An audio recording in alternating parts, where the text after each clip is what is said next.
मथे बना। मथे बंदा महाराज। मथे बंदा महाराज। दोनों बहनें इकट्ठी हैं। हम्म।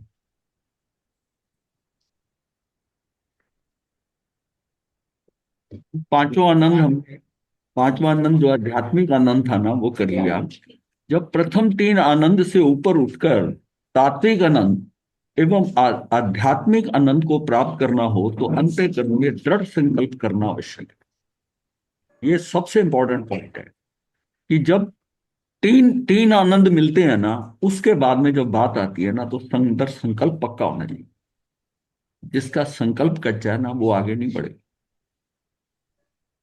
जिसने वहां तक ये रोक लिया इससे आगे नहीं होता। तीन आनंद आने के बाद तात्विक आनंद जो है ना वो भी दृढ़ संकल्प से, और आध्यात्मिक तो बिल्कुल पक्की तरह है कि वो जब तक अंदर संकल्प दृढ़ नहीं। संकल्प दृढ़ क्या होता है कि मुझे तो ये पाना ही है, और इसके लिए कुछ भी करना पड़े, मतलब कटिबद्ध हो जाता है कि ये तो युद्ध है, लड़ना ही है, भागने की बात ही नहीं। जहां हो कि मैं बचना है कहीं से, वही रह जाए। तो ये जो पॉइंट है ना, दृढ़ संकल्प करना आवश्यक है। जो व्यक्ति वस्तु एवं परिस्थिति लक्ष्य से भटकाने वाली है वह मुझे नहीं चाहिए। अगर उसके पता चले कि इससे मैं थोड़ा सा भी भटक सकता हूं, इससे थोड़ा सा हो सकता हूं, वो मुझे नहीं चाहिए। तब उसका ना मार्ग प्रशस्त होता है। प्रशस्त मार्ग जो है ना, उसकी प्रशस्ति होती है। मार्ग अगर सही नहीं है, अंदर ही कमजोरी है, अपने अंदर कमजोरी है, तो मार्ग फल कैसे मिलेगा? खेल तो सारा ही है ना। कोई फर्क नहीं है, भगवान की साधना के अंदर जो बताया है वही मार्ग है। अंततः वो मार्ग फल बन जाता है। जितनी भी साधनाएं बताई गई हैं, संवर है वो मतलब आत्मा, वहां से मतलब वो मोक्ष तक आते हैं, वो मतलब मार्ग वो पकड़ लिया। मार्ग पकड़ लिया तो मार्ग फल मिलेगा ही मिलेगा। चल मैंने चली, चलना शुरू हो गया। अब अगर संकल्प नहीं है दृढ़, तो मार्ग का चलना ही ठीक नहीं है। इसका मतलब है कि आप दाएं बाएं जा रहे हो, मतलब एक चीज आपको महसूस हो रही है। जब संकल्प हो जाता है ना, तो जैसे कहते हैं ना कि हस्ताक्षर कर दिया, मोहर लगा दी। जब कच्ची बात होती है तो आदमी कहता है, मुंह से बोल देता है ऐसा करेंगे ऐसा करेंगे, और दूसरा व्यक्ति ये कहे लिख के दे दे, ये चीज जो बोल रहा है ना ये लिख के दे दे, उसका हाथ कांपने लग जाता है। कहना बड़ा आसान होता है कई चीजें लिखित रूप में, और फिर लिख दी, फिर वो क्या इस पे हस्ताक्षर कर दे। नहीं, हस्ताक्षर की क्या जरूरत है? जब लिख दिया मैंने ना, साइन कर दे इसमें, पक्का प्रूफ हो गया पक्का। वो जो साइन करता है ना, जब उस टाइम उसको पता होता है कि अब मैं कुछ दाएं बाएं नहीं हो सकता। इसी तरह संयम के अंदर जिस समय हम ये संकल्प कर लेते हैं, दृढ़ संकल्प हो जाता है, इसका मतलब है कि मुझे दाएं, मेरा एक ही लक्ष्य है। अब उसमें जो जो चीजें आती जाएंगी वो करना पड़ेगा। ये युद्ध है। युद्ध में ये नहीं कि इसको छोड़ के मैं आगे निकल जाऊं, हर एक को आपको आगे करना, आगे करना, बढ़ना तभी होगा आगे।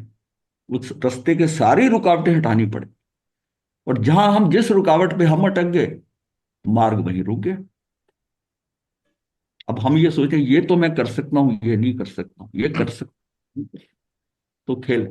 और क्योंकि पता है अंदर से कि मार्ग यही है, और ये भी पता है कि कमजोरी मेरी है, मैं उस कमजोरी को तोड़ नहीं पा रहा, इसका मतलब है कि मेरी यात्रा यही तक, दोबारा यात्रा फिर कभी शुरू करनी हो तब कार्य हो, आज यहीं तक।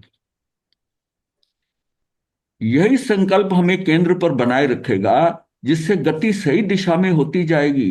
यदि केंद्र से चूक गए तो अवश्य भटकने का ध्यान भी नहीं रहता है। ऐसी लक्ष्यहीन दिशा में तात्विक आनंद और आध्यात्मिक आनंद की प्राप्ति असंभव। ना तो तात्विक आनंद आएगा और ना ही आध्यात्मिक आनंद आएगा। तात्विक आनंद ये नहीं है कि मैंने खूब पढ़ लिया, अध्ययन कर लिया, उसको उसका आनंद आने लग जाएगा, तत्वों का, तत्व का आनंद। तत्व का आनंद आने लग जाए, समझ आने लग जाए कि ये जो ये ऐसे है, ये ऐसे है, बहुत आनंद आता है, बहुत आनंद। क्योंकि हमारा तत्व इतना गहरा है जो भगवान का जो है, अब उसको कैसे समझें कि जैसे पानी है, पानी ठंडा है, मैंने पानी गर्म कर दिया, तो पूछा जाता है कि क्या दोनों में शीतलता है? आदमी कहता नहीं, ये गर्म हो गया, ये शीतल है। पर भगवान ने बताया दोनों में शीतलता है। जो गर्म किया उसमें भी शीतलता है, उसमें भी शीतलता है। क्यों? दोनों अग्नि को बुझा सकते हैं, गर्म पानी भी बुझा देगा, वो भी बुझा देगा गर्म पानी। शीतलता तो दोनों में होगी।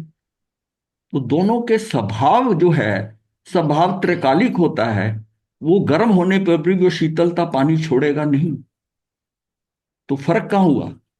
दोनों की पर्याय में फर्क है। एक पर्याय में भी शीतल है, एक पर्याय में गर्म हो गया। स्वभाव में दोनों शीतल है, स्वभाव में दोनों शीतल। तो अब पर्याय भी बड़ी तरह समझ आएगी इससे, कि पर्याय हम किसको कह रहे हैं और स्वभाव किसको कह रहे हैं। स्वभाव उसका त्रैकालिक है। अब इसीलिए जो स्वभाव है ना मेरा आत्मा का, कि मैं शुद्ध आत्मा हूं, मैं परमात्मा तुल्य आत्मा हूं, तो ये जो हमारा कहना, और यहां तक तुल्य भी नहीं है, समझो परमात्मा ही यही है, परमात्मा ही। तो अगर इस परमात्मा है तो वो तो फिर हमेशा उसका मेरा स्वभाव है, ये मेरा स्वभाव है। इसमें भी देखिए फर्क आता है, जब हम कहते हैं ना ये परिणामिक भाव। परिणामिक भाव वो होते हैं जिनका कर्मों से कोई लेना देना नहीं, जो हमेशा जैसा है स्वभाव में रहते। छह द्रव्य के अंदर से, छह द्रव्य में चार तो है परिणामिक भाव वाले, धर्म अधर्म आकाश और काल। ये विभाव में कहीं कुछ नहीं, ये जैसा स्वभाव है वैसे ही रहते। विभाव में कौन से जाते हैं? ये दो खिलाड़ी, एक जो अपने आप को सबसे अक्लमंद समझता है और एक उसके पीछे लगता है, पुद्गल और जीव। ये स्वभाव में भी जाते हैं, विभाव में जाते हैं। इनका स्वभाव कब आएगा? इसका तो जब सिद्ध बन जाएगा तब स्वभाव में आएगा। और जो पुद्गल है वो छूट जाए, परमाणु बन जाए, तो स्वभाव में आ गया। उसका स्वभाव क्या है? कि परमाणु एक, जब वो मिलता है बिछुड़ता है, एक में जाता है, स्कंद बनता है, देश प्रदेश जो भी बन रहा है ना, वो विभाव में है। लेकिन वो यहाँ परमाणु, वो यहीं पर ही स्वभाव में आ जाएगा। और इसको स्वभाव में के जाने के लिए वहां जाना पड़ेगा, ये स्वभाव में आ जाएगा, स्वभाव में। तो वो स्वभाव तो हमारा कायम है ही है ना। इसलिए कहा है कि जो जीवत, जैसे कि परिणामिक भाव में तीन चीजें हैं, जीवत, भव्यतव्यता और अभव्यतव्य। भव्यतव्यता और अभव्यतव्यता यह परिणामिक भाव है। जीवत्व जो है ना वो परम परिणामिक भाव। जीवत्व उसका रहेगा, इसकी चॉइस फिर भी है कि यहाँ आने के पर कुछ लोग जो है ना, भव्यतव्यता में कोई अभवी होगा, कोई भवी होगा। और ये जो भवी और भविया, ये दोनों छूट जाएंगे। क्यों? जब जीव मुक्त हो गया। लेकिन जीवत्व तो रहेगा ना, परिणामिक भाव रहेगा। वो उसको शब्द दिया परम परिणाम, परम परिणाम। वो जीवत्व तो रहेगा ही उसमें। तो परम परिणामिक भाव के, इसके परिणमन नहीं है। ये जो है ना हमेशा वैसा ही रहता है। इसमें उत्पाद वे ध्रुव, जीवत्व जो है ना उसका, उसका कहीं उत्पाद वे नहीं हो रहा ध्रुव।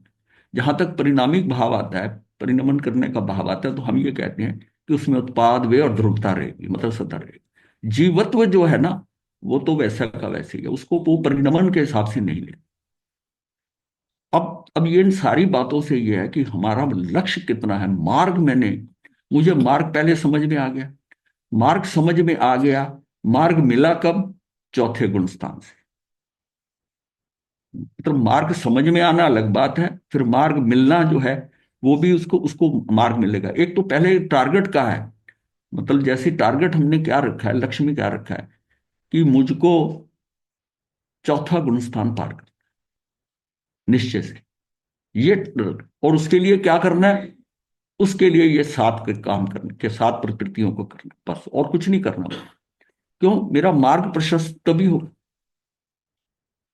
मैं चाहे जितना मर्जी दाएं बाएं घूमता रहूं, मैंने ये कर लिया, मैंने इतनी समाई कर ली, मैंने इतनी अठाइयां कर ली, इतना वो कर लिया, वो व्यर्थ नहीं है। वो उस भूमिका को पुष्ट कर सकते हैं। पर मेन लक्ष्य क्या है? कि क्या मेरे अंदर अनंतानुबंधी कषाय की चौकड़ी चलेगी? इसका मतलब मुझे सारा कार्य वहां से करना है। नेशनल परमिट तभी मिलेगा ना आपकी गाड़ी सही है, हम्म। वो चेक करके फिर नेशनल परमिट देते हैं कि ये कहीं भी जा सकते हैं, नहीं तो कहेंगे तू यहीं घूमना है, तुझे वो बाहर नहीं जाना। तो फिर क्या महाराज जी, सम्यक दर्शन के बिना भी चौथे स्थान पे आ सकता है नहीं इंसान? नहीं नहीं नहीं, सवाल ही नहीं पैदा होता। हम्म। निश्चय से बात है। हम्म। निश्चय, वो कहने को तो जब संयम ले लिया तो छठा गुण स्थान हो गया, वो अलग बात है, वे विहार में है। निश्चय में तो हमको मार्ग जो है, मार्ग मिला ही नहीं। हम्म। मार्ग समझ में आ सकता है, और हमें समझ में आने पे हम समझते हैं कि हम तो हो गए ज्ञानी। हम्म। वो वहीं पर ही है। और पहले गुण स्थान में ये हो सकता है ऊपर तक आ जाए, लेकिन जब तक दर्शन मोहनी की तीन प्रकृतियां, यानी मतलब शुरू में तो दर्शन मोहनी क्या, उसको एक ही समझिए, मोहनी कर्म। क्यों? चरित्र मोहनी के अंदर अनंतानुबंधी कषाय है, तो उसकी ऊपर की चौकड़ी जानी है। और इसके अंदर मेरी क्या है? मेरी श्रद्धा। मेरी श्रद्धा किसके ऊपर? मेरी श्रद्धा जो भगवान ने बताया, और सबसे ज्यादा मेरी श्रद्धा अपने आप पर। मैं आत्मा, मैं इसको पा सकता हूं। ये मेरी श्रद्धा अपने के साथ, पहले अपनी श्रद्धा मजबूत करे ना। तो जब दृढ़ संकल्प होगा तो मेरी श्रद्धा तो बन गई ना। और जब दृढ़ संकल्प नहीं है तो मेरी श्रद्धा में कमजोरी है। मुझे अपने पे ही श्रद्धा नहीं है। मुझे अपने पे ही श्रद्धा नहीं है। श्रद्धा होती तो क्या हो, ऐसी कि मेरे में कमजोरी कहां से आ सकती? मुझे अपने पे ही कमजोरी, और मुझे भगवान की बताई हुई बात जो है, केवलियों की बताई, अरिहंतों की बताई तीर्थंकरों की, वो समझ नहीं आ रही, तो वो एक अलग बात है। पर इसको तो मैं समझ रहा हूं ना, कि मोक्ष कहीं बाहर से थोड़ी ले जाना, मोक्ष तो इसी का होना है ना। तो मेरा संकल्प ही जब ढीला है,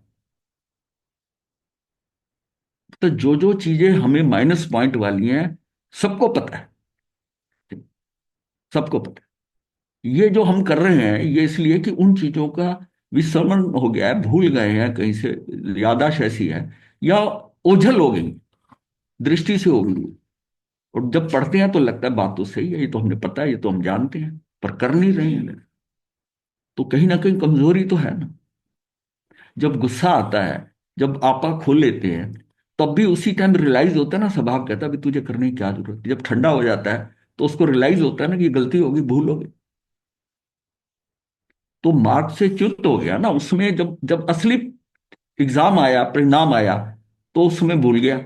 बहुत याद करा पहले, बहुत सब कुछ याद था, वहां वहां प्रॉब्लम हुई, तो एग्जाम में फेल हो गया। तो ये दृढ़ संकल्प जो है ना, ये एक्स्ट्रा पावर दे देता है। ये क्या है? कि जितनी हमारी शक्ति ऊर्जा है, उसका केंद्रीकरण हो जाता है कि यस, ये करना है। जब कहते हैं do and die, do and die क्या है? करो या मरो। करो या मरो। तो उसमें क्या है? ये दृढ़ संकल्प ही है ना, कि मुझे नहीं हटना, चाहे कुछ हो जाए। तो ये जो है ना, अपने को जब तक ये अंदर का, ये कब होता है? जब भव भव में परिभ्रमण करके, अब जो है दोबारा मन में ये होता है कि ये इस चक्कर से निकलना है। मतलब ये बार बार का जन्म ना दुखदाई लगने लग जाए, थकान। थकान आ जाए इसके बाद, थकान आ जाए आप। अब थकान जब आज महसूस होने लग जाए, फिर अपने आप, किसी को कहने की जरूरत नहीं, अंदर से होता है कि तुझे ये मार्ग बदलना है, कर। एल्योरमेंट इतने हैं, फंसे हुए इतने होते हैं, उसको उसमें से निकलना बहुत मुश्किल है। छोटी उम्र में दीक्षा लेते हैं ना, तो सिर्फ किसमें है? माता पिता को छोड़ या बहन। असली सबसे ज्यादा बहन भाइयों से भी होता है, माता पिता से होता है, पर उसमें एक बार गुरु के साथ या मन में श्रद्धा हो गई, वो लिंक अभी ताजा ताजा है, आसान है। बड़ी उम्र में लेना, ये प्रैक्टिकल एक्सपीरियंस से बोल रहा हूं। बड़ी उम्र में जो सारा फैलारा कर दिया, इतना फैला दिया, तीसरी चौथी पीढ़ी तक। हाँ, वो पीढ़ी तक हो गया, आगे तक। और अब उसको समेट के ले ले कि मैंने लेनी है, तो वो उतने कनेक्शन काटने जो होते हैं ना, व्यक्तियों से, वस्तु से, परिस्थितियों से, जितने कनेक्शन, वो इतना फैल गया जो है, उस सारे को इकट्ठा करके और एक को डिस्कनेक्ट करना मुश्किल, मुश्किल होता है। बहुत कई चीजें उसमें आती हैं। लेकिन अगर उसमें क्या है, संकल्प हो गया कि मुझे इनको छोड़ना है, तो फिर अपने आप बन। जब तक हम ये सोचते रहते हैं चलो देखेंगे, अगर हो गया तो, ऐसा नहीं। आपको उसके अंदर ना बिल्कुल दृढ़ संकल्प होकर होना है कि मुझे ये सबको छोड़ना है, सबको छोड़। अब उसमें वो डिस्कनेक्ट करता जाए। इसको कहते हैं, मतलब ये किस्म से इलिमिनेशन थ्योरी है। इसको मैं कर सकता हूँ, इससे मैं हट सकता हूँ, काम से काम अपना बंद कर सकता हूँ, इसको हैंड ओवर कर सकता हूँ। करते करते सारे संबंध में फिर बड़े क्लोज के संबंध आ जाते हैं, फिर उसको भी डिस्कनेक्ट करके वो फिर आराम। पर ये भाव कब आता है? जब उसको तत्व ज्ञान से। बचपन में तो दीक्षा जो है गुरु के साथ भाव बन गए, पुरानी अंदर जो है कर्मों की ऐसी स्थिति है, उनके साथ लगाव है, उसको कुछ नहीं पता धर्म का, वो उंगली पकड़ ली कि भी मैं तो इनके साथ जाऊंगा, मैं घर नहीं जाऊंगा। तो वो तो अलग बात है। पर उसमें से प्रैक्टिकली छोड़ना जो है, ये उसको दृढ़ संकल्प करना पड़ता है। यस, मुझे ये जन्म खाली नहीं, ये मनुष्य भव है ना, क्योंकि उसको इस बात का डर हो गया, डर कि मनुष्य भव दोबारा मिलना इतना आसान नहीं, आसान क्या, बहुत मुश्किल है, बहुत मुश्किल। और ये खाली नहीं जाना। और जैसे मन में ये भाव आता है, महाराज इस बार नहीं, अब ये अगली बार हम देखेंगे, अगली बार का कब पता। एक बार रास्ते से हटे, पता नहीं कहां धक्के खाने पड़ेंगे, कहां कहां जाना पड़ेगा, ये तो हाथ में आया हुआ है। और ये बात बड़ी होती है कि जिनको जैन धर्म मिलता है ना, उनकी पीछे की तैयारी हुई होती है। और वो इसलिए होता है, जिसको मैं कई बार ये एग्जांपल देता हूं कि उनका जहाज तैयार है, रनवे पे खड़ा करके उड़ा ले, क्योंकि वो इतने सारे जीवों में से इस गति में इतनी ऐसी, जिसको कि केवलियों की वाणी मिली है और उनपे उसको विश्वास है, तो उसको तो सारा कुछ मिल गया। बिना किए माता पिता के संस्कार मिल गए, अच्छे माता पिता मिल गए, सारी व्यवस्थाएं मिल गई, ये मिल गया, धर्म का, समाज का, गुरु का, सब कुछ मिल गया। और धर्मों में इतनी सारी चीजें नहीं मिलती, नहीं मिलती। कहीं संस्कार मिल जाते हैं तो गुरु नहीं ऐसे मिलते, खान पान ठीक नहीं है, यानी यहाँ सब कुछ मिल गया, समझ भी आ गई है। वो जहाज नहीं उड़ाना चाहता, उसको एयरपोर्ट इतना सुंदर लगता है कि कहता है इसको छोड़कर आकाश खाली, आकाश में क्यों जाया जाए, वहां ऊपर क्या, कुछ भी नहीं। यहाँ तो पूरा एयरपोर्ट है, सब कुछ है, लोग हैं, बिल्डिंगें हैं, दिखाई दे रहा है, बस वो जहाज उड़ाता नहीं है। वो कहता है, हट बाजू जहाज, मौका गया। अब ये संकल्प हो जाए कि ये समय मैंने खाली नहीं होने देना, तो इसमें जो जो इफ एंड बट्स आ रहे हैं, वो मैं एक एक को हैंडल करता जाऊं, आगे बढ़ता, तो मार्ग मिलेगा। तो सबसे पहले क्या है कि मुझे अनंतानुमति कषाय की चौकड़ी तोड़नी है, अपने पर श्रद्धा करनी है, धर्म पर श्रद्धा करनी है, इसको पुष्ट करते जाना है, गुरु के ऊपर कोई संदेह नहीं रखना, श्रद्धा रखनी, इसी पे ही सारा जोर, इसी पे लगा देना, इसी पे लगा, क्योंकि यही हमको आगे लेके जाए। लेकिन अगर हम परिश्रम और जगह करते रहे, मैंने ये कर लिया, मैंने वो कर लिया, मैंने एक दो किताबें लिख दी, मैंने इतने व्रत कर लिए, इतनी अठाइयां कर ली, ये करना है तो पहले वो करके ये करते रहो चाहे, लेकिन उसके बिना कोई काम नहीं होगा। वो एक सुंदर संसार देंगे और आपका प्लान मुक्ति का है, तो रास्ता तो मुक्ति वाला ही पकड़ना पड़ेगा ना। और मार्ग से मार्ग फल मिलना है, दाएं बाएं से धोखा नहीं, उस मार्ग को पकड़ के जाएंगे, उस मार्ग पे आपको फल मिलेगा। तो इसलिए ये सारी चीज ये समझ में आ गई कि दृढ़ संकल्प अति आवश्यक है अपने आप का, यानी कि एक टारगेट रखकर कि मुझे, जब तक हम ये नहीं डिसाइड करके मेरा गंतव्य क्या है। एक व्यक्ति ये कहता मुझे कहीं भी ले चलो, कहीं पर, वो किसी के साथ चल पड़ता है। एक होता है कि मुझे नहीं जाना, अपना टाइम खराब, मैं तो यहीं जाना है। तो फिर अपने को लक्ष्य ऐसा बनाना पड़ेगा, टारगेट सेट करना पड़ेगा, और उसकी क्या क्या रिक्वायरमेंट है वो पूरी करनी पड़ेगी। तो इससे हमें इस लक्ष्यहीन दिशा में तात्विक आनंद और आध्यात्मिक आनंद की प्राप्ति है, नहीं तो क्या है, असंभव है। तो हम वो पाने नहीं चाहते, यही सबसे बड़ा प्रमाद है। यही प्रमाद है कि जानते हुए भी हम उसको नहीं कर रहे। इससे इससे इससे ऊपर कोई प्रमाद नहीं हो सकता कि जो आपको लक्ष्य तक बढ़ने ही ना दिया। ये सबसे बड़ा प्रमाद। हम प्रमाद किसको समझ लेते हैं, ये करना था मैंने ये नहीं किया, प्रमाद आ गया। ये सबसे बड़ा प्रमाद है कि जिस मार्ग पे चलना था उस पे चला ही नहीं। तो तात्विक आनंद की अनुभूति के लिए तार्किक बुद्धि का कवच उतारना होगा। ये तो तर्क वाली बातें है ना, तार्किक ये बुद्धि जो है ना, ये लॉजिकली जो हम बात कर रहे हैं, अपनी जो लॉजिक, अब लॉजिक हर एक की अपनी है। कैसे वो जहां जहां घूम के आया, जैसे जैसे संस्कार लेके आया है, उसको वो चीज ठीक लगती है, उसकी हर बात में वही लॉजिक आती है। तो उसमें तार्किक बुद्धि का कवच उतारना होगा, पुण्य का आकर्षण त्यागना होगा, क्योंकि पुण्य वो फिर कर्म बंधे जा रहे हैं। अब जो तप हो रहा है, जितनी और अच्छे कार्य हो रहे हैं, पुण्य का कार्य हो रहा है, वो पुण्य बढ़ रहा है।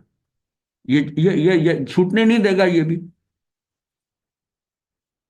जब पाप कम होते हैं तो पुण्य पुण्य का जब हुआ, तो वो देवगति में भेज देंगे, वहां फिर पाप कर बैठेगा। तो भाई सांप सीढ़ी का खेल चलता रहेगा ना। सीढ़ी मिली, ऊपर चढ़े, वहां सांप मिल गया, नीचे ले आया। तो पुण्य का आकर्षण त्यागना होगा, सुखशीलता की आसक्ति छोड़नी होगी। अभी तक हम मनुष्य भव में कैसे पहुंचे हैं? अकाम निर्जरा से। हमने कोई कुछ थोड़ी किया, हम ही क्यों बन गए मनुष्य? हम ही को क्यों ऐसा धर्म मिल गया? हमें आर्य धर्म मिल गया, आर्य कुल मिल गया, आर्य देश मिल गया, सब कुछ मिल गया। उन लोगों से पूछिए जहां पर चतुर्मास नहीं होता, कभी आज तक जैन रह रहे हैं, वो कहते नहीं। या कई जगह, बड़ी अच्छी जगह पर, कानपुर में हम गए तो कानपुर में कहते 5 साल बाद कभी कोई चतुर्मास होता है, कभी किसी किन्ने चुने चतुर्मास। तो वहां हम दोनों क्लास लेने के गए थे, 25 बोल की करके, ये 2 दिन का शिविर कराने गए थे। तो हम सुन के, कानपुर कोई छोटी मोटी जगह तो है नहीं। हम तो उस जगह के ऊपर वो कहते हमारे यहाँ तो चतुर्मास होते हैं। 5 साल बाद कभी कोई आ गया, मणिभद्र जी आए थे, कोई जो नेपाल जाते हैं वो कर गए बस, बाकी चतुर्मास ही नहीं। बड़ा उड़ीसा के अंदर जगह है जहाँ चतुर्मास नहीं होते, क्योंकि साधु संत जो है विहार करते हैं, वो जम्मू तो पहुंच जाते हैं, नीचे तक, चेन्नई तक, वहां तक भी हो जाते हैं, पर वो सेंट्रल लाइन वैसे ऐसे ही जाते हैं, वो ट्रैक वही बना हुआ है। तो इसका मतलब है कि उन वो कर्म ऐसे हैं कि हमको जगह वो मिल गई जहाँ सहयोग नहीं मिलता, ऐसा साधु संत। पर हमको कौन सा ट्रैक मिला है?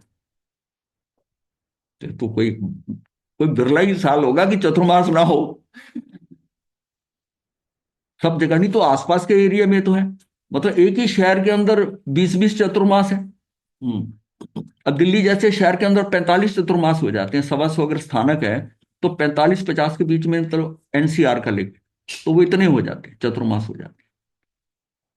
45 to 50% स्थानक खाली रहते हैं, बाकी सारे चतुर्मास। दिल्ली दिल्ली मीट कर मतलब एक से दूर नहीं, मतलब यह है कि एक, हाँ, 2 किलोमीटर पे हो रहा है, इतने हो रहा है, ऐसे चतुर्मास मिलते हैं। तो दिन में, यानी कि संडे को होता है, 2-2 3-3 जगह लोग घुमाते हैं, सभी संतों के पास चतुर्मास होता है।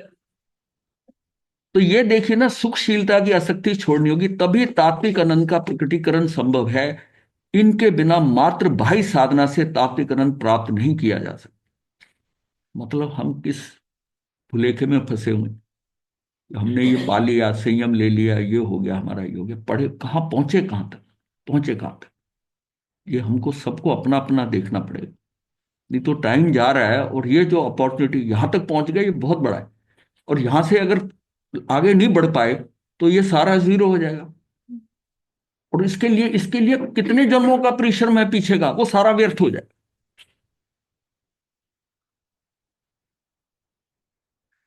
सत्ता, संपत्ति, स्वास्थ्य, स्वजन, सिनेमा, संगीत, स्वाद, जब सब खारा लगे, खारा मतलब नमकीन, उसकी उसका इच्छा नहीं रही, उनकी तरफ आकर्षण नहीं रहा, विकर्षण, खारा लगे, निरर्थक लगा, निष्वंत लगा, नाश। नाशवंत लगा, भटकाने वाले लगे, और इनकी क्षण भंगुरता पर वैराग्य उत्पन्न हुआ कि ये सत्ता, संपत्ति, ये तो कभी भी खत्म हो जाए। तो ये सारा में जो ये बाहर खेल हो रहा है, तो ये सारा क्या है? ये सारा ऑडियो विजुअल। कितना आनंद आता है ऑडियो विजुअल में, कुछ देखने जाए या कुछ सुने, कुछ ऐसा हो विजुअल, कुछ समझ में आए। इसीलिए वो कौन सा है? वो पौद्गलिक संसार है। अब हमें जो टोटल टाइम मिला है, उसमें जितनी हमारा आयुष है, उस आयुष का कितना पौद्गलिक टाइम है, कितना आत्मिक टाइम। पौद्गलिक टाइम जो होगा, उसमें पुण्य या पाप बंधे, उसमें हमारी जैसी भावधारा है उसके हिसाब से पुण्य और पाप बंधेगा। और आत्मिक समय क्या है? कि जब समय हम अंदर हैं अपनी आत्मा के साथ, तो जिस टाइम उस आत्मा के साथ है वो कितना समय होता है, और आज तक का जो जीवन पास हुआ उसमें वो कितना समय था। तो अपने को तो ये देखना है कि एक दिन के अंदर जो एक्चुअली प्रैक्टिकली जो आपके पास है वो 12 घंटे का समय, बाकी 12 घंटे निकाल दो, जिसमें सोना खाना पीना गोचरी सारा निकाल के 12 घंटे चले। इस 12 घंटे में कितना पौद्गलिक टाइम है, कितना आत्मिक टाइम है। अगर ये इसकी रोज का अगर ग्राफ बनाया जाए ना कि कितने समय में आत्मा के साथ रहा, यानी कि उस समय के अंदर नवीन कर्म बंधा नहीं और निर्जरा होगी, वो हमारा आत्मिक टाइम है। और पौद्गलिक टाइम है कि वो मिलने आया, उससे बातचीत करी, ये देखा, ये सारा कुछ करा, वो सारा खेल जो है ना वो पौद्गलिक है। अगर इस निष्कर्ष पे चलते हैं कि ये हमारा इतना पौद्गलिक टाइम चला गया इतना, तो हमने एक्चुअल परफॉर्मेंस कितनी हुई, वो हमारी आत्मिक टाइम कितना हुआ, कितना मैं आत्मा के साथ, कितना मैंने आज ध्यान करा, कितना स्वाध्याय करा, स्वाध्याय में भी गहनता से जो आत्मा को छू रहा है। गुण स्थानों मतलब ये जो अब तप है, अब तप के हिसाब से देखें तो 10वां 11वां 12वां, बाकी सारे उसके सपोर्टिंग हैं। आत्मा के रहने के लिए तो यही है ना, स्वाध्याय ध्यान और कायसर। कायसर भी कह देते हैं, व्युत्सर्ग भी लेते हैं, व्युत्सर्ग ज्यादा ब्रॉड है। इसलिए संसार छूटा और संयम अंगीकार किया, मतलब ये अपनी रोज की प्रोग्रेस रिपोर्ट बन जाती है। अब समय मिलने में चला गया, गोचरी में चला गया, इधर चले गए, घूमने चले गए, ये आ गया, वो सारा पौद्गलिक टाइम। पांचों इंद्रियां चलती रही, मन चलता रहा, ये पौद्गलिक टाइम हो गया। इनको ठप कर कर हम रुके, उतना वो है। अब ध्यान करा तो ध्यान अगर वहां पर 48 मिनट या 1 घंटा बैठे, पर ध्यान लगा कितना, 5 मिनट 10 मिनट, वो आत्मिक टाइम जब आ गया। जिससे हमारे मिथ्यात्व और अवृत नामक दो संसार के व्यवहार छूट गए। मिथ्यात्व छूटा, अवृत, अवृत्ति जिसे कह रहे। परंतु प्रमाद कषाय योग नाम के 3 संसार तो अभी ज्यों के त्यों खड़े हैं। प्रमाद भी है, कषाय भी है, योग भी। मान लिया मिथ्यात्व समझ में आ गया, मिथ्यात्व समझ में आ गया, अवृत भी, ये भी पता चल गया, ये क्या है, दो संसार के व्यवहार छूट गए यहाँ पे। परंतु ये जो है ना, ये हमारे जो इंडिविजुअल है, प्रमाद कषाय योग, ये मेरे अपने, ये बड़ा अंदर से चोट करते हैं। प्रमाद आता है जब चीज हमने करनी है, फिर कहते छोड़ दो, फिर अगले दिन नहीं की, तो मन में एक बार वो चीज पड़ी रहती है ना, वो जब पड़ी रहती है ना, वो गड़बड़ करती है, वो कहीं पर आपको एकाग्र नहीं होने देगी, क्योंकि बहुत फाइलें आपकी खुल गई। एक होता है फाइल साथ साथ निपटाता जा रहा है, उसको ज्यादा टेंशन नहीं होगी। एक होता है कि वो प्रमाद में है, ये भी बीच में छोड़ा हुआ है, ये भी काम छोड़ा हुआ है, इसको करते हुए उसका ध्यान आता है, इसको करते हुए उसका ध्यान आता है। तो प्रमाद कषाय और योग नाम के 3 संसार तो अभी ज्यों के त्यों खड़े हैं। इन 3 से सदा के लिए मुक्ति हेतु पुरुषार्थ का लक्ष्य एवं इनके प्रति सतत जागृति बनाए रखना। इन तीनों, प्रमाद कषाय और योग, वो ऊपर के जो मिथ्यात्व और अवृत है ना, वो स्टैंडिंग, एक बार आपको से पता चलेगा कि ये मिथ्यात्व है, आपकी समझ में आ गया, इनसे मुझे हटना है और जो कुछ करना है ऐसा करना है, ये उसका मिथ्या। और मिथ्यात्व भी इसी जन्म में जा सकता है, जो पीछे गतियों में जो भी मिथ्यात्व हमारा इकट्ठा हुआ, या पिछली बार भी मनुष्य जब कभी बने होंगे, वो जो मिथ्यात्व है वो किसी और गति में तो गया नहीं हो, इसी भव में आकर तो यहां आते हैं। तो यहां मिथ्यात्व के 2 शब्द आते हैं, गृहीत मिथ्यात्व और अगृहीत मिथ्यात्व। जो पीछे से चलता आ रहा है वो अगृहीत मिथ्यात्व है, और अब मैं गृहीत मिथ्यात्व कर इसमें एक और सिद्धांत है। अगर मैं इस जन्म में मिथ्यात्व को मैं क्लियर होकर और मिथ्यात्व को हटाता हूं, गृहीत मिथ्यात्व में नहीं जाता, तो अग्रहित अपने आप खत्म हो जाए। उस पर मुझे अग्रहित मिथ्यात्व खत्म करने का कोई और तरीका नहीं है। तो मेरी दृष्टि बदल गई, मिथ्यात्व मुझे समझ आ गया, ये सारे काम गलत है, ये जैसे किया, इतनी क्लैरिटी हो गई कि ये मुझे नहीं करना, इससे कुछ नहीं हो। और तो ये कब होती है, जब कर्म सिद्धांत समझ में आता है, जब ये व्यवस्थाएं समझ में आती हैं। किसी पे दोषारोपण नहीं करते, कोई करने वाला नहीं, एक द्रव्य दूसरे द्रव्य का काम नहीं करता, मेरा कोई भला बुरा कर ही नहीं सकता, और मैं किसी का भला बुरा नहीं कर सकता, ये अकेला मैं अकेला। ये हमारी दृष्टि का भ्रम है कि इसने मेरा कर दिया, मैंने इसका कर दिया, ये दृष्टि का भ्रम है। तो ये जब समझ में आता है ना, तब उसके अंदर से ग्रहित मिथ्यात्व, मुझे ऐसा नहीं करना, उसे पता है कि जो कार्य होना है मेरी आत्मा में ही होना है। ये उसका ग्रहित मिथ्या, अगर हमने ये कंट्रोल कर लिया, जो पीछे का जितना स्टॉक पड़ा है वो अपने आप खत्म होगा। क्यों? हमारी दृष्टि बदल गई।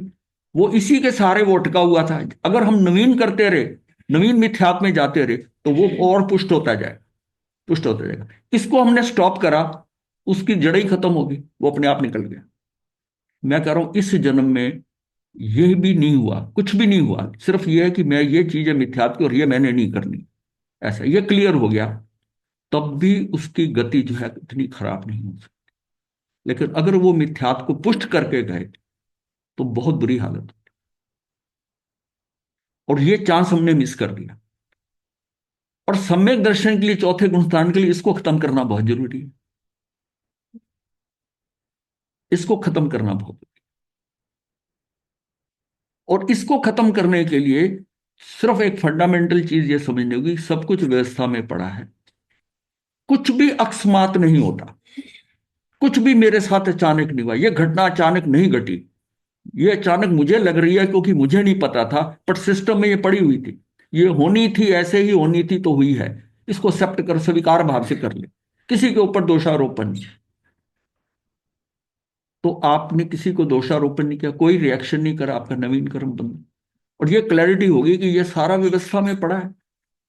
जो व्यवस्था इतनी मान्यूट, इतनी सूक्ष्म है व्यवस्था है, कि ये यहां पहुंचेगा, ये यहां पहुंचेगा, यहां एक्सीडेंटली, कोइंसिडेंटली, इंसिडेंटली वहां उनका मेल हो जाता है, कभी नहीं हुए। वह नफा या नुकसान होता है, वो सारा कहाँ पड़ा था सिस्टम। ये हम कई बार डिस्कस कर चुके हैं, रोहिणी चोर की एग्जांपल, और कई है जिसमें देखो कैसे कोइंसिडेंस मिलते हैं। ये यहां से पहुंचा, वो वहां से पहुंच गया, उस समय बात हुई, हमें लगा हमारा बड़ा फायदा करा देगा।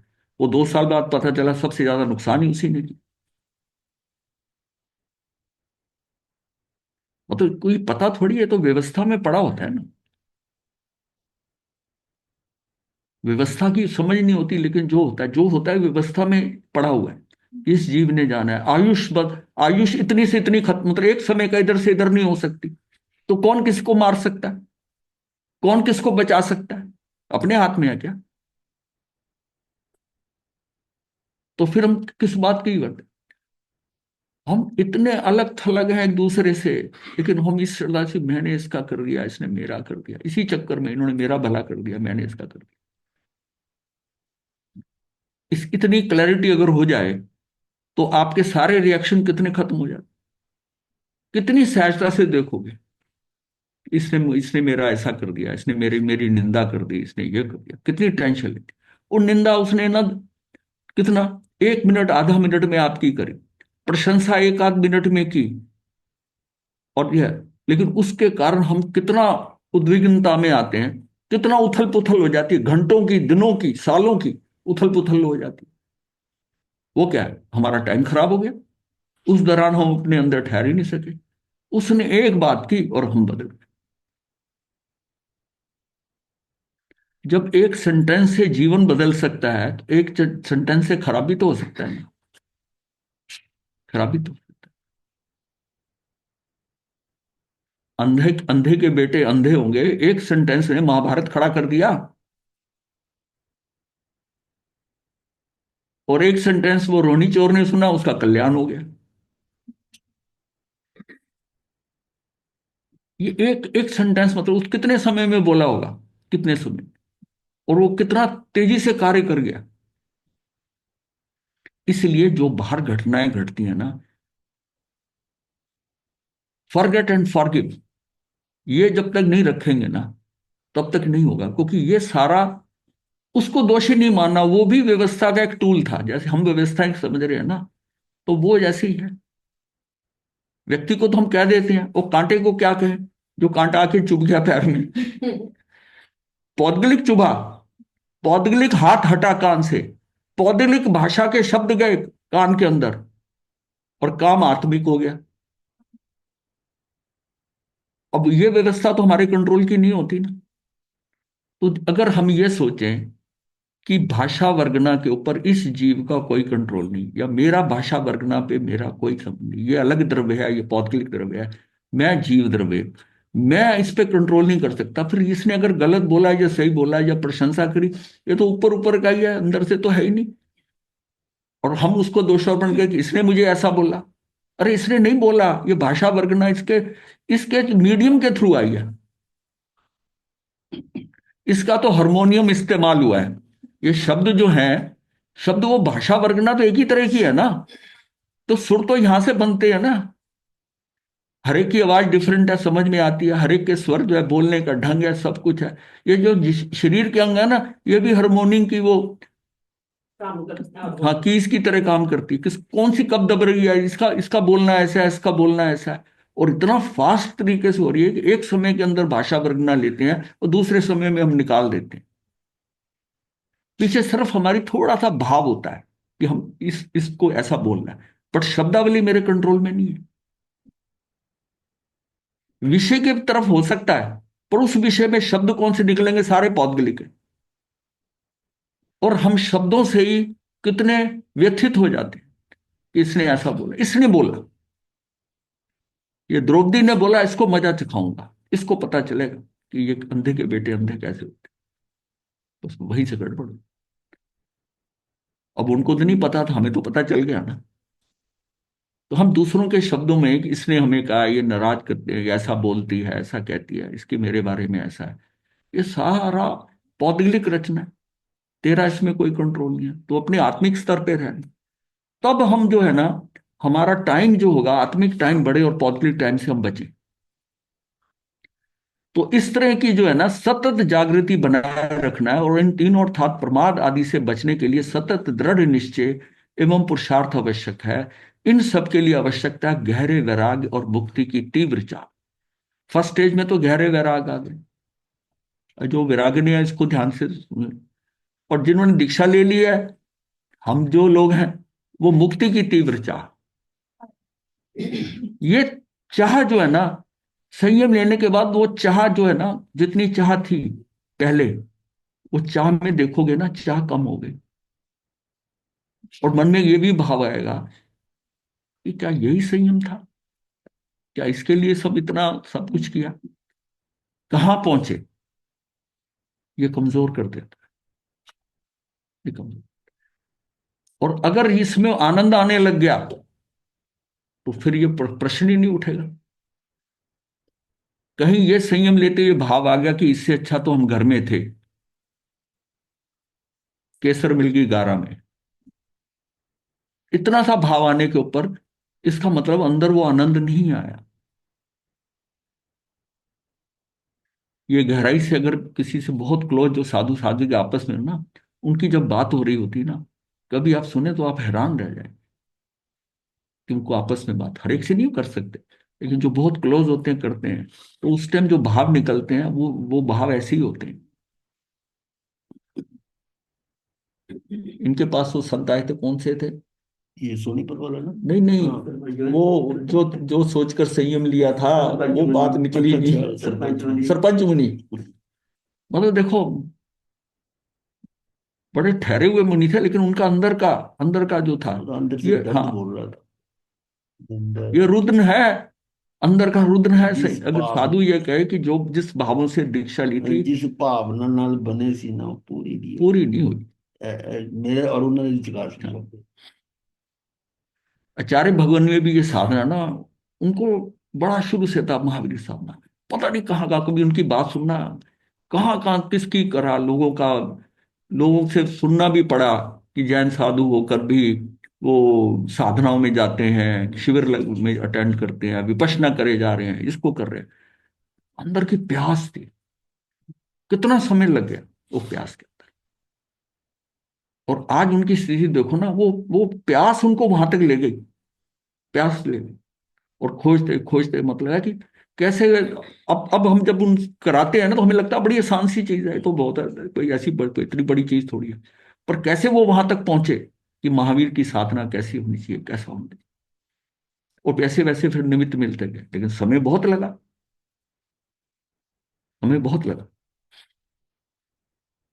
हम भाग्यशाली, हमें किया कराया हाँ मार्ग। हाँ, हम तो उस दिन, जिस दिन उनसे पहली बार, मैं तो कर रहा हूँ कि जिस जिस पंडाल में मैंने उनको सुना और उनको देखा, तो मतलब ये निमित्त ही होते हैं ना, अब निमित्त होते हैं बस। ऐसा कभी साधु संत का कांटेक्ट तो सुशील मुनि जी से भी हुआ था, ऐसा हुआ था, बचपन में थे, उस टाइम 8वीं 9वीं में पढ़ते थे। लेकिन इनसे जब संपर्क हुआ ना, तो उसमें लगा कि भाई ये कुछ डिफरेंट है, इनको थोड़ा, इनको चेक करा जाए, उनके बारे में पता करके सारा ये करके देखा। फिर बोला कि भाई इनको फॉलो कर सकते हैं, इनका शिविर कर लेते हैं, चलो शिविर। तो ये सारी चीजें ना, ये भी हमारे क्या है, ये व्यवस्था में पड़ा था। इसमें हमारी कोई मतलब ये नहीं है कि हम वो की बहुत 30 मार खाते हैं, इसको ऐसा कर दिया। वो सारा सिस्टम में पड़ा हुआ था, वैसा पड़ा। फिर एक बार शिविर करा, फिर दोबारा शिविर करा, फिर उनके मतलब करते करते उनके, अच्छा, आचार्य भगवान का कुछ ऐसा व्यक्तित्व है कि जो उनको एक बार देखता है ना, वो उतना आकर्षित नहीं होता उसको। कई चीजें, वो बहुत सरल है ना, सीधे, वो तो नहीं होता। जितना उनके क्लोज जाओगे, जितना उनके क्लोज जाओगे, जो अंदर की ब्यूटी है ना, वो तब आती है जितना क्लोज आती। और दूसरे साधुओं के साथ डिफरेंट मैंने देखा, जिनके ज्यादा क्लोज गए चलता गई। और श्रद्धा विकर्षण हो गया। क्योंकि देखिए, हम जो प्रोजेक्ट बाहर करते हैं वैसे हम होते नहीं है, कुछ ना कुछ फर्क तो होगा ही ना, कुछ ना कर तो फर्क होगा ना। डूइंग एंड बीइंग में डिफरेंस होता है ना। बीइंग क्या है, डूइंग जो बाहर नजर आ रहा है ना, डूइंग से हम प्रभावित हो जाते हैं। जब बीइंग देखते हैं उनका, तो तब होता है कि ये तो ये बोल तो ये रहे थे पाठ पे और कह कर ये रहे। तो उनका वो बड़ी सहजता से कहते हैं, ये पढ़ना नहीं, ये करना नहीं, माला, ऐसा वो स्पष्ट बोलते हैं। लेकिन जब उनके नजदीक जाओ, उनके पास बैठो, जितना नजदीक जाओगे, वो तो उतना ही अच्छा लगता है, जैसे को क्लोज आता है। इसी तरह जब हम अपनी आत्मा के जितना क्लोज जाएंगे, हम अभी तक क्लोज गए ही नहीं, हम उसकी डूइंग में फंसेंगे, अपनी डूइंग में। वो जो बीइंग है ना, अपनी आत्मा है, जरा उसके पास जाकर बैठने, उसका आनंद लेना शुरू करोगे, तो वो तो परमात्मा है। वो तो शुद्धिकरण चालू कर देगी, क्योंकि उनके पास बैठने से, जैसे संतों के पास, अच्छे संतों के पास, जिनको हम कहते हैं कि अच्छे सदगुरु हैं, उनके पास बैठने से हमारे में परिवर्तन आता है। ये तो महागुरु बैठा है, जिसके पास बैठने से क्या परिवर्तन आ जाए, कहीं और बाहर जाने की जरूरत नहीं है। परमात्मा हमारे पास है, हम ही है।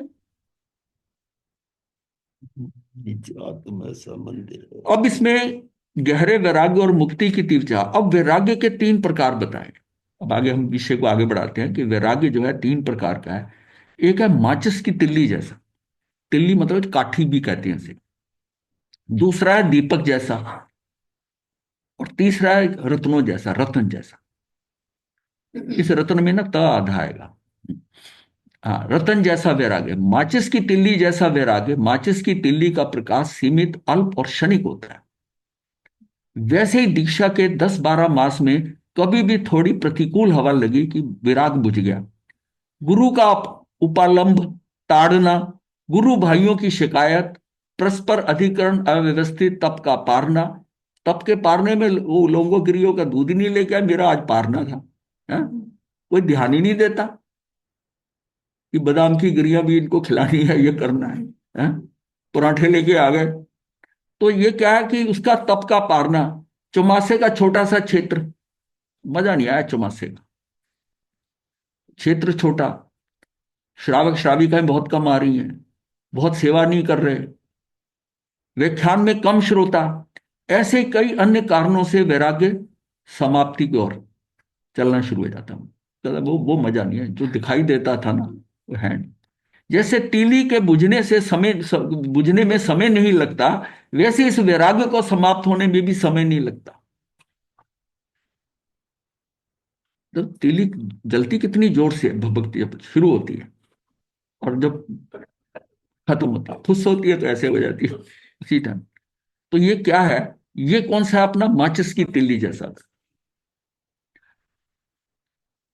दूसरा है दीपक जैसा वैराग्य। ये मध्यम प्रकार का वैराग्य। वो जो पहला तिल्ली वाला वो जघन्य है। ये मध्यम प्रकार का वैराग्य, कोई दीपक 3-4 घंटे तक और कोई 7-8 घंटे तक प्रकाश देता है। इसमें जितना तेल डालते जाएंगे, वह उतना उतना प्रकाशवान और तेज प्रसारित होगा, उसका प्रसारण हो जाएगा तेज प्रकाश का। वैराग्य का यह प्रकार ऐसा है कि जितना स्वाध्याय का तेल बार बार डालते जाइए, वैराग्य बढ़ाते जाइए। दीपक की क्या है, वे तेल डालते जाओ, वो जलता रहेगा, आप बुझेगा ही। तो आपको उसमें तेल डालना पड़ेगा। जितना स्वाध्याय प्रबल उतना वैराग्य प्रबल। स्वाध्याय का तेल वैराग्य की ज्योति बुझने नहीं देता, और स्वाध्याय में रमते जीव में क्षण क्षण वैराग्य वर्तमान होता रहता है। बड़ा आनंद आता है उसको, बहुत मजा आता है कि ये क्या है। इसलिए स्वाध्याय को संयम का प्राण कहा है। सतत आगमों में या शास्त्रों में डूबे रहो, यही ज्ञानियों का आदेश है कि तुम्हें कहीं खाली समय मिले, अपना जो अपनी क्रिया करते हो, जिस क्रिया से जब भी टाइम मिले, तो उस अपना स्वाध्याय करना है। इसलिए यहां घूमते हुए भी ना करीब 60 प्लाकार्ड्स लगाए हुए हैं, पोस्टर लगे हुए हैं ना। उसमें घूमते हुए भी जिस पे निगाह आए दूसरे तक जाते उसको सोचता रहे, उस पर ध्यान करे। चलते हुए भी, अकेला घूमते हुए भी उसको देखता रहे, कुछ ना कुछ नवीन आता रहेगा उसमें।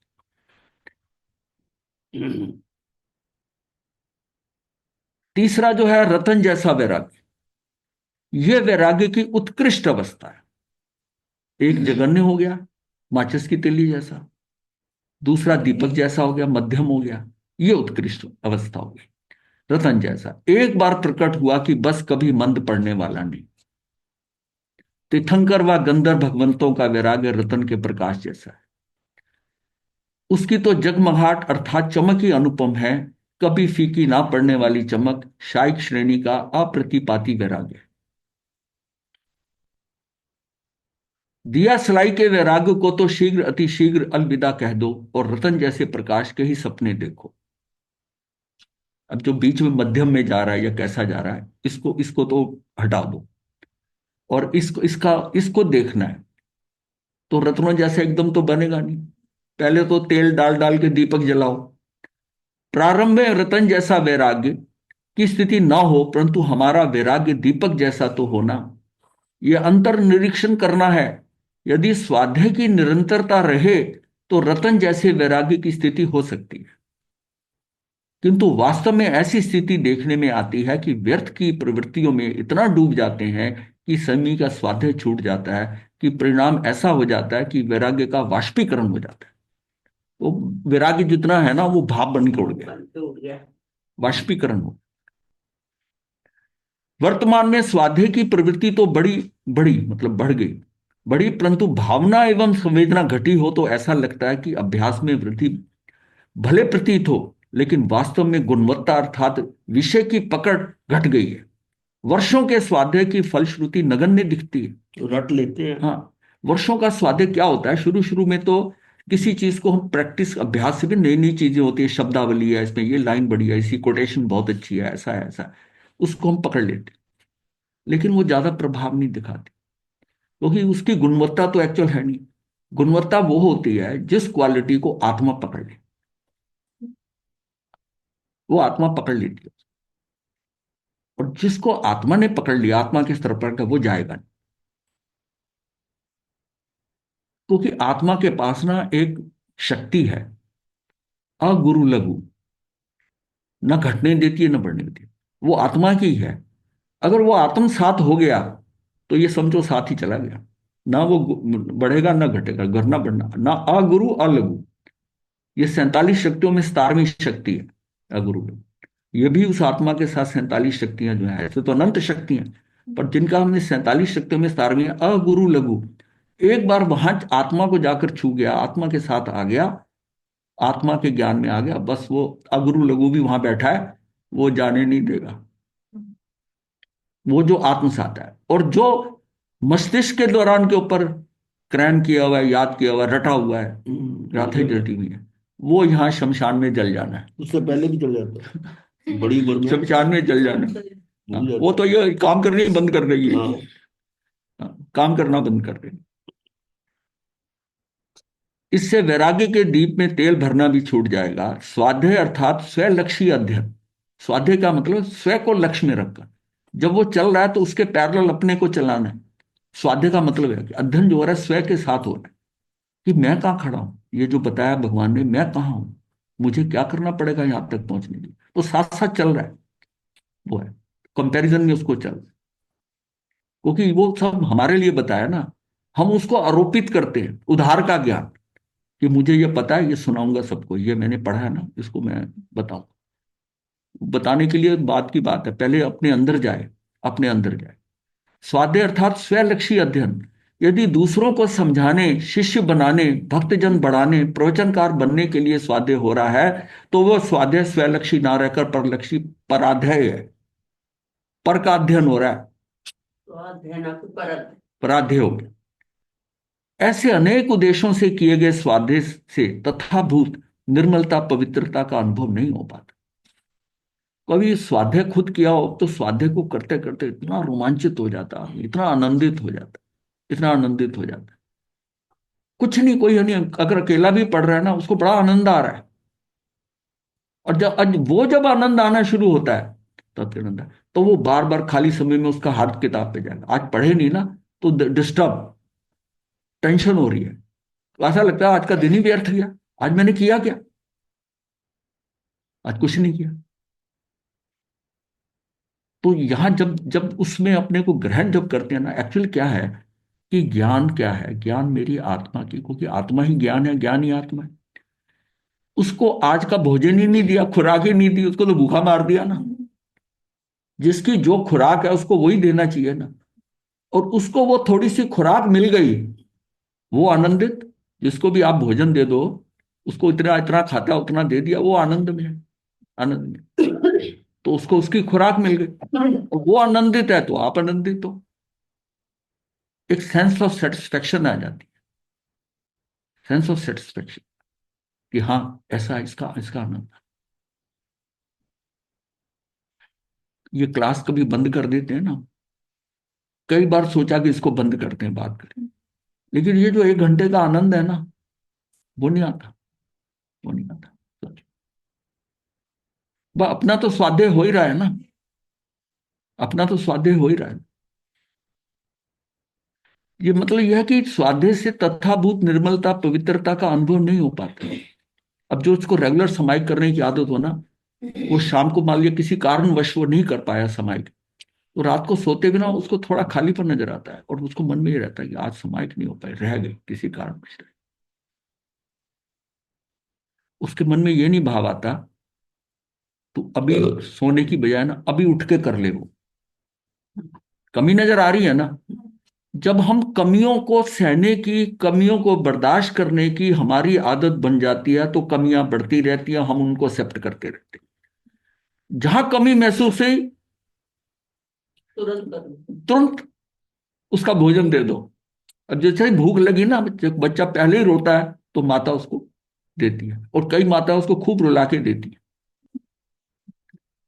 कि इसकी क्या सोचती हैं कि इसकी एक्सरसाइज हो रही है, ये बच्चा और एक्सरसाइज नहीं करता, इसको थोड़ा रो लेने दो। तो मतलब उसकी दादी कहती है, रो रहा है, इसको दूध दे दो, अभी अभी पिलाओ, दूध पिलाओ। वो कहती जरा रो लेने दो। क्यों? इसकी एक्सरसाइज हो जाएगी, इसको रिक्वायरमेंट होगी।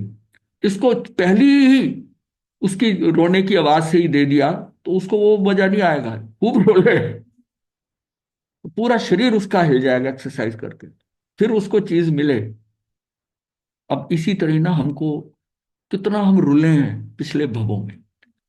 ये जो आज हमें मिल रहा है, ये पता नहीं पीछे कभी कोई दिया ना, ऐसे भगवान की वाणी मिली ना, ऐसे गुरु मिले ना, ऐसे सब मिले। तो ये सारा जो आज मिला है इस व्यवस्था का, ये इतना सारा जो सारा इकट्ठा करा है, ये हमारे किस ढंग से हमें मिल गया। कुछ पूर्व का कुछ ऐसा होगा कि हमें सारा कुछ उत्तम उत्तम मिल रहा है, तो इसका सदुपयोग कर ले। और हम ये कहते हैं कि तो अगली बार करेंगे, या इस बार जितना भी हमारा उत्साह है वो उतना नहीं है जो चाहिए होता है। अब उत्साह किससे गड़बड़ा जाता है? इन आदतों से गड़बड़ाता है, कि हम उन कमियों को पूर्व कमियों को डाइजेस्ट करने लग जाते हैं। जितना कमियों को डाइजेस्ट करने जाते हैं, उतना ही हम दूर होते जाएंगे, हमारी उतनी ही क्षमता बढ़ती जाएगी। अच्छा, ये हो गया, कल कर लेंगे, आज कल कर लेंगे। कमियां, और खुद खुद हम अपने वकील बन जाते हैं, हम उसका तोड़ निकाल लेते हैं। अब नए सार को क्या जरूरत पड़ी थी कि पेड़ पर चढ़कर देखे कि मैंने जो प्रतिज्ञा किया उसके अनुसार इस जंगल में कोई व्यक्ति शायद भोजन के लिए आ जाए, मेरी प्रतिज्ञा। नहीं तो आज के समय में तो आदमी कहेगा कल दो को खिला देंगे, आज नहीं है तो कोई बात नहीं, तो अपना खाओ, यहाँ कौन आएगा। पर वो जो पुरुषार्थ था ना, सारा कुछ उसका खेल बदल दिया। कि मुझे प्रयत्न तो देखूं, शायद कोई नजर आ जाए। वो पेड़ पे चढ़कर देखने लगा, उसको दो आकृतियां सफेद कपड़े वाली दिखाई उधर को आ रही हैं। नीचे उतरा, उधर गया, उनको वहां लेके आया। तो उसको कितनी सेंस ऑफ सेटिस्फेक्शन रही कि आज आज भी मेरा नियम पल गया। ये जंगल में असंभव लगता था, पर पुरुषार्थ करने से हो गया, और उसी ने उसका कार्य कर दिया। तो उन्होंने संतों ने क्या कहा, जब उनको छोड़ने गया जंगल से, उनको रास्ता भटक गए थे, कि तुमने हमको बाहर जाने का रास्ता बता दिया, और जाते जाते वो संत उसको अंदर जाने का रास्ता बता गए। उसने बाहर जाने का रास्ता बताया और अंदर जाने का रास्ता बता दिया, और वहीं से खेल बदल गया। मतलब महावीर की फाउंडेशन वहीं से डल गई ना। एक भाई आया, ना चर्चा ना जिज्ञासा ना कोई प्रश्न, मात्र इधर उधर की व्यर्थ की बातें। अब ऐसे लोग भी आ जाते हैं, महाराज के पास आ गए, हमारे पास भी कई बार ऐसे आते हैं। बीता था। और पता चला वो भाई बैठा है, बात ही करे जा रहा है, ये करे जा रहा है। थोड़ी देर बाद पता चला वो घड़ी देख रहा है ऐसे। भाई क्या बात है?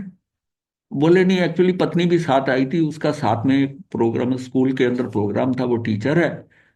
मैंने कहा कि वो 2 घंटे बाहर लेगी, तो मैं इधर महाराज के पास टाइम पास। टाइम पास कर रहा हूँ। और जैसे समय पूरा हुआ, अपना चलते बने। ऐसे लुधियाना तो पंक्ति गली में नीचे हॉस्पिटल था। हाँ। मरीज तो हॉस्पिटल में जब तक उसका नंबर नहीं आता, उसका जो भी कर रहा चेक कुछ नहीं होता, हमारे पास टाइम पास।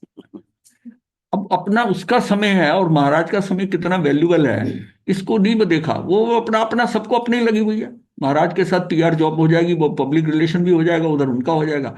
तो स्वाध्याय बीच में ही रुक गया। थोड़ी देर बाद कहने लगा, गाड़ी का टाइम हो गया है, इसलिए महाराज मंगल पाठ की कृपा करें। वह मात्र समय बिताने आया था। ये स्थितियां हैं। उसे साधु के पास बैठने में कोई रस नहीं था। ऐसे कितने लोग साधु का अमूल्य समय निगल जाते हैं। बहुत से साधुओं के मन में एक भ्रमणा होती है कि जितने गृहस्थ मिलने आए उतनी उस साधु की छाप अधिक मानी जाएगी। स्वयं की प्रभावना का मूल्यांकन क्या लोगों की भीड़ से होता है? ये सारा पौद्गलिक टाइम हो गया।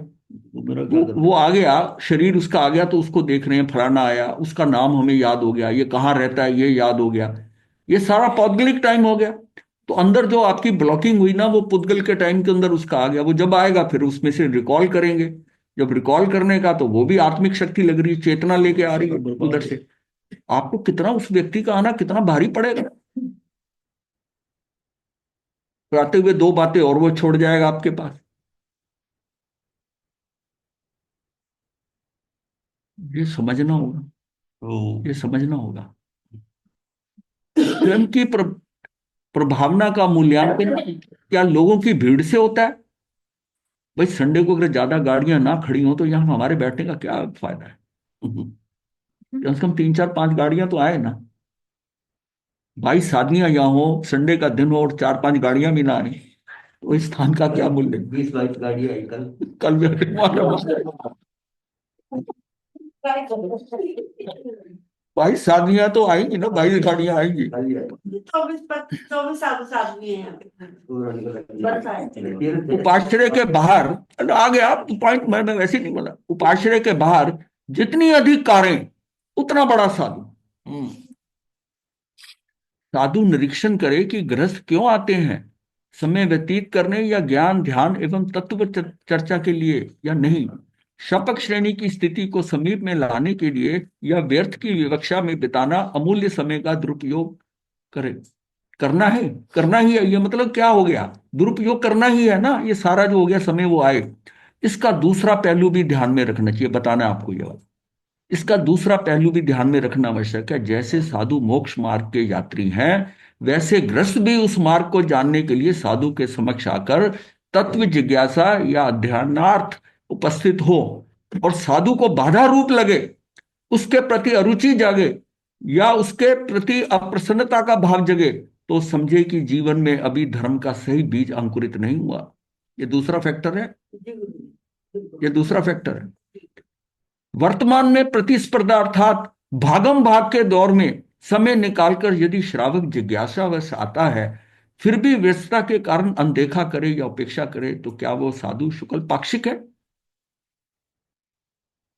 ये अपने को इतनी क्षमता आ जाना चाहिए कि वो चयन करना कि ये वाकई श्रावक है। अगर उसमें आपको वो बीज नजर आ जाए, तो साधु का कर्तव्य है कि उस बीज को अंकुरित पल्वित होने दें और थोड़ा जल डाल दें, खाद डाल दें, उसको पक्का कर दें, पक्का कर दें उसको थोड़े समय के अंदर ही। लेकिन वो क्षमता होनी चाहिए कि इसमें कुछ है, और उसको उभारना पड़ता है, उसको दिखाना पड़ता है रास्ता। ये भी साधु का।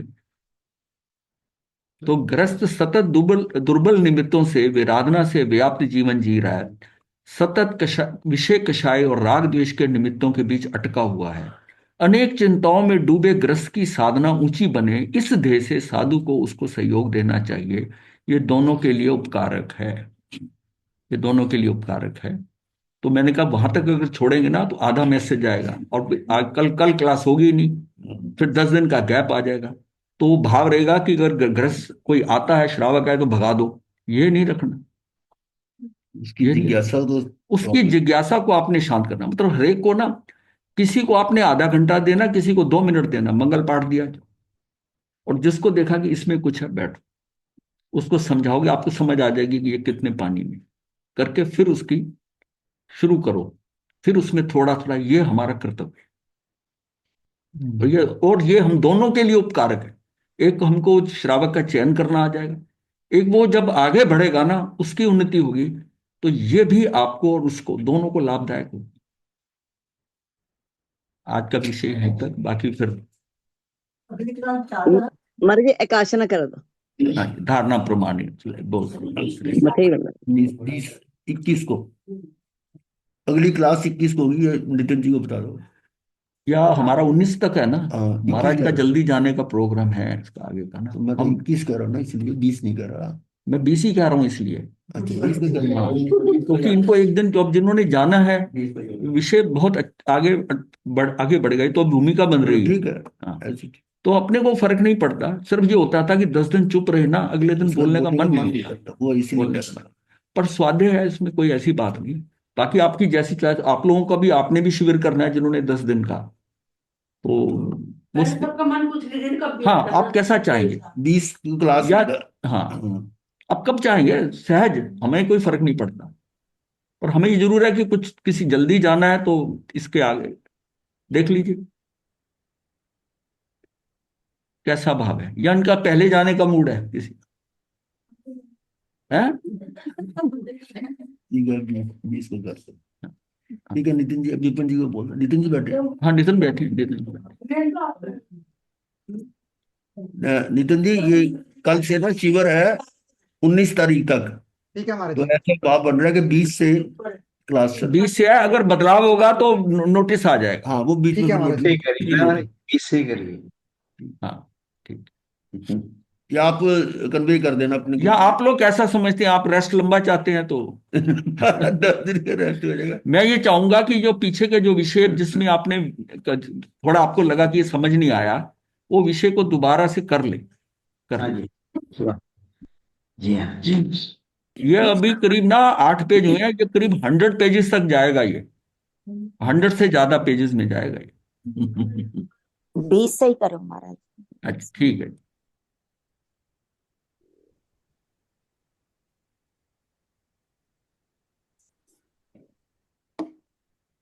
बंदा बंदा